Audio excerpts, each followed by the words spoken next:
to quickly build rapport and trust with your employees and your clients, coming up.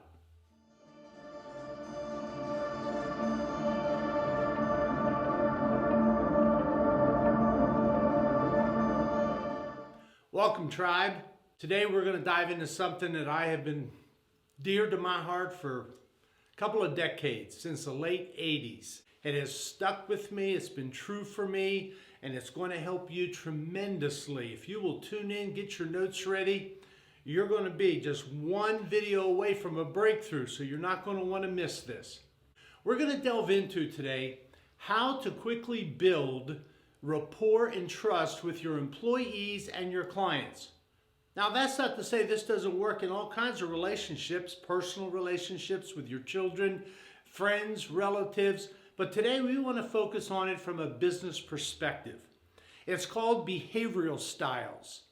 We're dealing with behavior, not personality. There's a lot of, just go on YouTube, just search personality traits and types. There's tons of different philosophies and theories about it.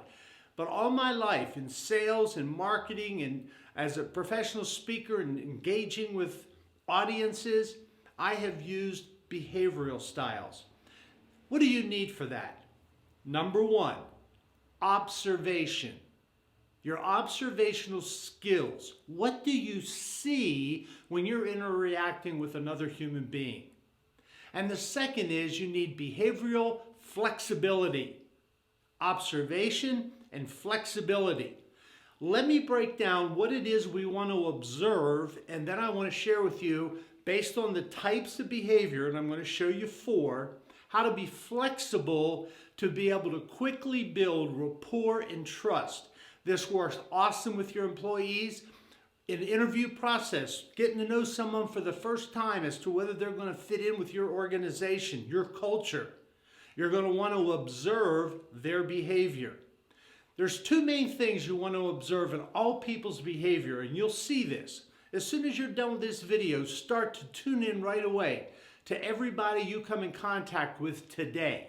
And you're going to see 2 things in them: openness and directness.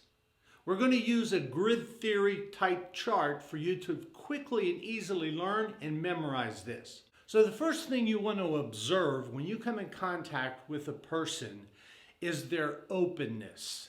So let's look at a chart. When you're looking at a person's openness, you're looking at whether their behavior is open or whether their behavior is closed. Now, openness is when people have more hand gestures, expressions with their face. Closed people are a little more monotone in their behavior and their clothes. They don't use their hands a lot. They don't move around much. When they're expressing, how are you feeling today? Well, I'm feeling quite down. How were you yesterday? Oh, I was really feeling up yesterday. You notice how it was closed as opposed to, oh man, I feel fantastic today. You observe that right away in people. So you're looking for their openness, and you want to just simply, in your mind, rate them. And when you're meeting with somebody, let's say in an interview process, or if you're working with a client and you have a client record in front of you, you just draw a little cross there, and you can boop, boop, boop, plot it, boom, you're done. The next thing you're looking for is their directness. So directness is going to look like this. They're either direct or they are indirect. Direct people are impulsive, fast-paced, decisive. Indirect people are more very reserved. They're not impulsive. They have to plot and think things out. They're indecisive. It takes them a while to make a decision. And you can see that in people when you're communicating with them, when you're interacting with them, you can see that. So when you're observing people's directness or indirectness, the directness scale, when you look at them, you shake their hand, you greet them, you look at them. Notice the eyes right away. Direct people are going to give you good, strong eye contact. Indirect people have a tendency when they're talking to you They tend to look down and away, and they can't lock in with you because they're indirect. They're a little more indecisive. They're not committed like a direct person is. A direct person will get in your face and look at you.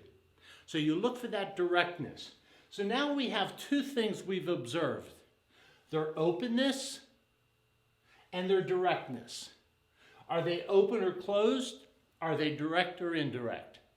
Now, in the upper right-hand quadrant, open and direct people, we give them a name for their behavior. And we call them socializers. A socializer, just picture that for a moment. Just close your eyes. Picture someone you've met that is outgoing and open with their feelings and thoughts and emotions, and they're fast-paced and they're excitable and they're decisive. Hey gang, let's do this. Follow me. That's a socializing person. The next one is a direct and closed person. We name that behavior a director. A director.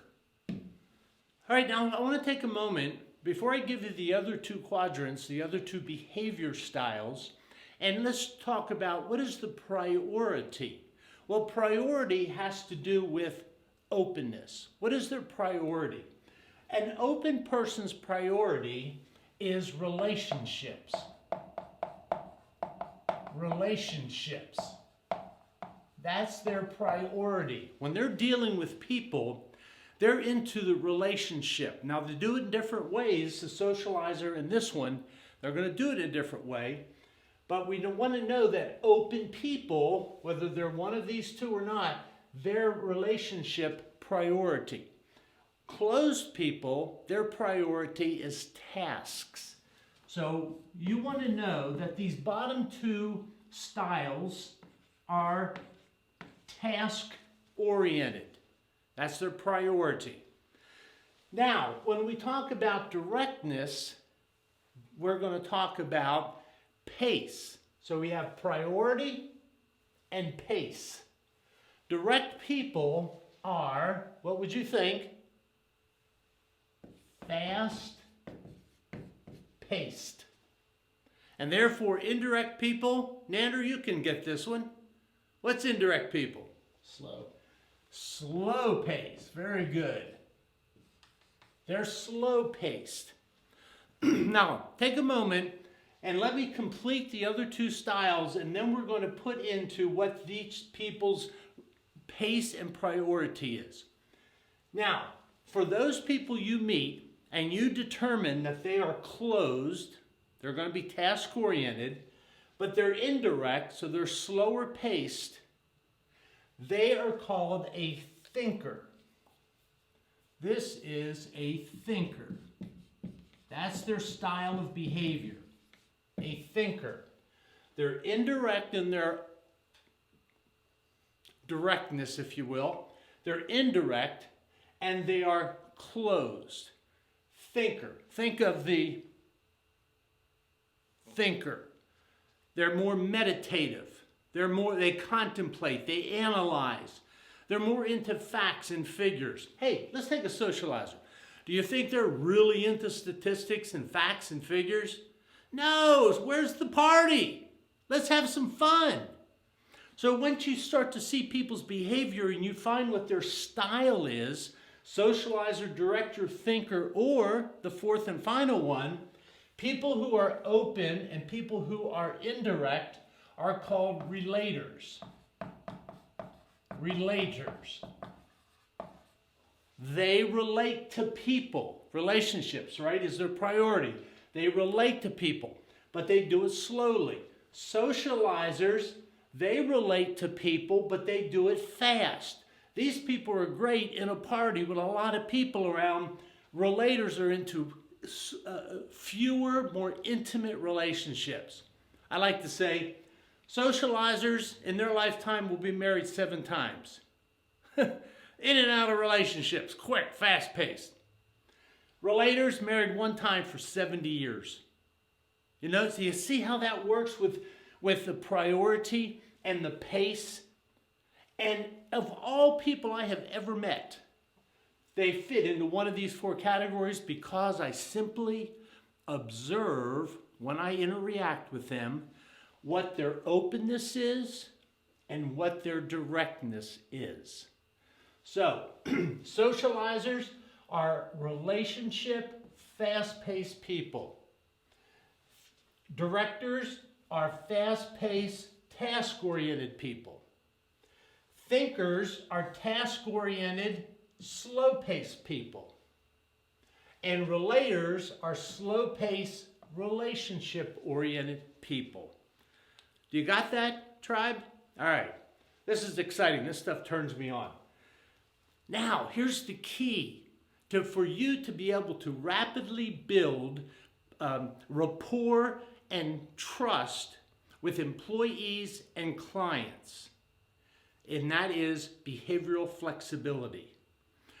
If I know now, through observation, that you're a socializer, and let's say that I'm a thinker, you're not going to have many of these two types of styles of people, behavior. You notice I'm never talking about personality. It's behavior. They don't get along. There's friction there. So they just stay apart from each other. Therefore, there's no relationship. But if two socializers get together, how do you think they get along? Fantastic. Now you really have a party because you got two. It only takes two to party. But they want more. A director, fast-paced, task-oriented. Those are the people that direct the traffic all the time in the business. They're controlling it. Here's what we're going to do. Follow me. I know what we're doing. Come on, we're going to do it. Hurry up. Pick up the pace. Fast-paced, decisive, task-oriented. They want to see the results. Did we hit our goal? No? Okay, let's get together, regroup. Here's what we're going to do. We're going to change. We're going to pivot. We're going to go this direction now. Follow me. A thinker. Slow-paced, task-oriented. Accountants. Sitting in an office by themselves doing numbers. Now, I'm not saying this type of person is only an accountant. I'm saying it's the type of person. It's the style of their behavior. And your style of behavior, you're going to have a tendency to migrate in your life and through your career to those things that make you happier in your career. That when you discover your passion, you're going to find that it is going to resolve around what? Your priority and your pace. What would you think I am? Leave a comment below and tell me, what do you think right now, real quick, before I tell you, what do you think I am? Am I a socializer, a director, a thinker, or a relator? All right? I'm looking forward to reading all your comments. I am a mild director. I am definitely fast-paced. And when you look at people, you make this little thing right on your client card. It's very simple, or if you're taking notes and you're talking to somebody, just simply a halfway point. Say, are they very direct or modestly direct? Are they very open or are they modestly open? Modestly closed or very closed? Are they modestly indirect or very? I happen to be in the upper half right here. Now here's an interesting, let's put an adjective to this. If I put another one of these grids within each style, just as I'm a director, I am very direct, and I am task-oriented, but I am modestly task-oriented to the point where I almost can cross over into here and be mildly relationship-oriented. So what happens? If I put another grid in here and I fall here, right? And I find that I fall here, and with this other grid in here, what do I become? See, what's the big grid? What's in that upper right-hand corner? Socializer. So I am a socializing director. A socializing director. Now that you know my behavior, here's the key. Are you ready? Write it down. Big. Key. K-E-Y. The key is behavioral flexibility. Once I know their style of behavior, now I want to use my flexibility to adapt to their behavior. We've always heard, do unto others the way you want it done unto you. Not in relationships. It is be and do unto others the way they like it done to them, the way they like to interact. If I'm a thinker and you're a socializer, they like fast-paced relationships. You can't be a slow-paced task person if you're trying to help an employee or if you're trying to win over or build a rapport and trust with a client. You have to then modify your behavior, migrate your behavior to be more like the socializer. So you got to pick up the pace a bit and be a little bit more relationship oriented. You're not going to talk numbers to them. You're going to talk relationships. How's your family? How many in your family? As you do that with a person, you build rapport. When a client comes back to you 2-3 cycles, they start to now trust you. They look forward to it because they're comfortable with you. As that relationship grows, you know what happens? You can start to now be more that you can be and are like, and they're going to accept that, and they're going to try to be a little bit more like you. I remember a conversation I heard one time, and a socializer was talking to a thinker, and they were starting to build a relationship. It was a salesperson that I had trained, and that person was a thinker. And I'll never forget overhearing him at dinner one night. This socializer said in a conversation, well, give me a moment, because I know you like numbers. That's what that socializer said to the thinker, and she did some numbers for the person. What was she doing? She was coming out of herself and more towards you, that person, the thinker, because of the relationship. Why? Because she trusted him. They had a rapport. And that's when relationships start to join together and meet, where you have lasting relationships with employees, they're productive relationships, and with clients who not only keep coming back using your services or buying your products, but socializers and relators will tell people about it. These are your good word-of-mouth people. Relators, they're into relationships. They're the type of people that are like in your salon or in your practice, your physical therapy practice, your dental practice, whatever the service-based business that you're involved in. They're the ones going around. Is everything okay? Are you all right? May I get you something?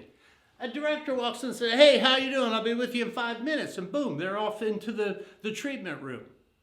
See, you can see this behavior in all people. So in final recap, I'm winded because I'm excited.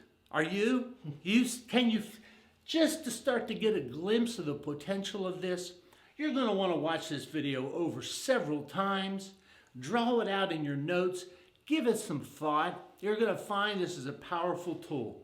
I teach sales and have taught salespeople all over North America this and how to sell. And it is powerful, and I always have gotten great response of people that saying, I sold more, I've learned how to adapt to people that I haven't been getting along with, all because they are observing the openness in people and the directness in people, finding out what style of behavior, socializer, director, thinker, or relator, knowing that once they know the style, they know 2 key things about them, that they are socializers or relators are relationship oriented, but socializers are fast-paced at it and relators are slow-paced at it. They know that thinkers and directors are task-oriented and directors are fast task-oriented as they're slow-paced task-oriented. You have 2 direct types, you have 2 slow types. These get along pretty good. These get along pretty good. They get along pretty good. Why? They have a common behavioral trait. These have relationships in common. These have tasks in common. You see how that works? Now, friends, in conclusion, once you know the style of behavior of the person that you are addressing, employee, client, or outside of business, relationships within your family, etc., friendships, etc., here's what you know. Two styles of behavior, socializers and relators, have relationships in common. So they have a point of reference to start to build somewhat of a rapport. Directors and thinkers have tasks in common. Directors and socializers have pace in common. So based on pace alone, they can have some semblance of a rapport. And the thinker and the relator have a slow pace in common. Slowly develops relationships and slowly analyzes business based on numbers and metrics, etc. Once you learn this and learn how to then consciously be flexible in your behavior to try to get close to matching however best you can to the person you're dealing with, that's how you'll build a rapport, and over a brief period of time of interacting and you coming out and exerting yourself by being flexible, you are going to build trust. And that trust is going to give you long-term clients, long-term happy and productive employees, and a growth in your business that will be strongly profitable. Let me leave you with one funny thing. Once you get to know this, you'll see it show up in their lives all kinds of ways. I'll leave you with this. What kind of a car does a socializer drive? A red sports car. What kind of car would a director drive? A black Mercedes-Benz. What kind of a car would a thinker drive? An electric car. And what kind of a car would a relator drive? A minivan. See how that works and plug in the priority and pace of them and see how spot on that is. Stay tuned for our next video.